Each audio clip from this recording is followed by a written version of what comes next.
Many years ago, in a galaxy very close to our own, a beloved national day was born. Today is May the 4th, known as Star Wars Day. May the 4th be with you, as they say. A play on May the Force be with you. It's a day for fans of Star Wars to dress up and watch the films and celebrate anything and everything that is Star Wars. And it's a great time to be a fan. There are new movies, including a new one later this month, new video games, new theme parks, new TV shows that are also coming as well. Let's bring in two of the biggest Star Wars fans we could find. Alan Voivod is standing by, the host of Star Wars 7x7, the only daily Star Wars internet podcast. He's in New Hampshire. We also have Rianne Hardin joining us, co-founder of the Star Wars and Disney clothing company, Scavengers Outpost. And good to have both of you on. Alan, you are a huge fan here, and every day is a celebration for you. What makes May the 4th different?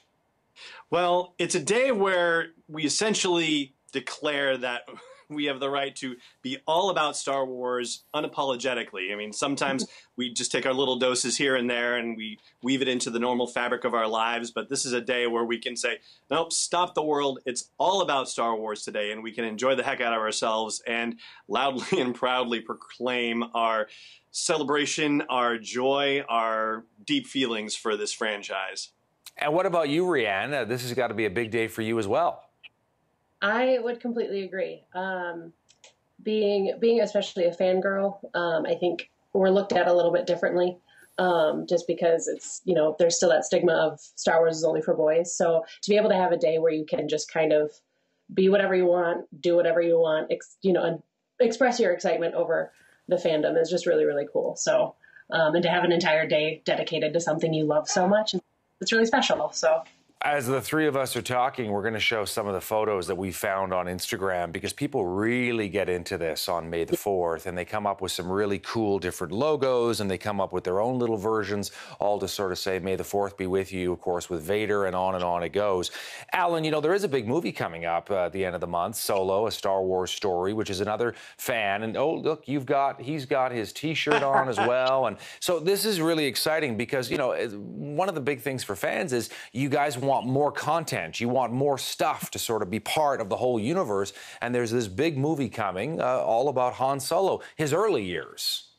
Exactly. It's incredibly exciting. I mean, when you think about how it used to be, we would get 3 movies in the space of 7 years, and then things would go dark for about a decade, and then we'd suddenly get 3 more movies, and then it would go dark for a decade. The last time we had one in the prequels was 2005, and then suddenly 2015 we get The Force Awakens, 2016 we get Rogue One, 2017 The Last Jedi, 2018 the Solo movie, and it's going to be every single year. It's an absolute bounty of movies. We're in a golden age of Star Wars right now, and it's really exciting to be a part of it. Yeah, Rianne, I'm also curious about the role that women have played. You mentioned you were a fangirl. And you think about Rogue One, you think about the new trilogy as well, with these characters, Rey, a very, very strong female role as well. What's your take on that? I think it's awesome. I grew up on these movies.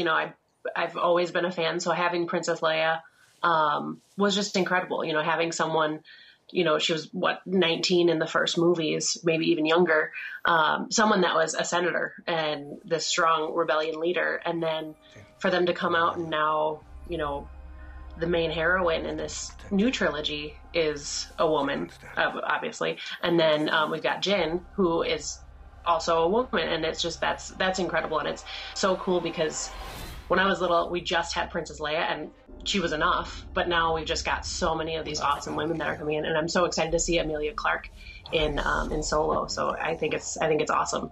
There's something else really fun that we found as well. Heathrow, one of the busiest airports in the world, got into it as well. And we're going to show our viewers a photo of one of their boards inside of the airport, which is kind of reimagined as May the 4th. And they've got the board up where it actually shows all the different destinations, and they've kind of been reimagined with, the planet Hoth and Tatooine and Jakku, and on it goes, Alderaan, Endor, Kessel, where these different flights are going. And they're having a little bit of fun here because, of course, we don't fly to those planets. Some of them no longer exist, as the two of you are well aware of. But I want to ask you, Alan, as well, if I can. Do you ever worry about oversaturation? Because we talked about the movies. There are video games, comic books, books as well, the fan convention mentions, even a television show or two that might be coming down the pipe, that it might be too much? Or are you just kind of like breathing it all in, like more, more, more?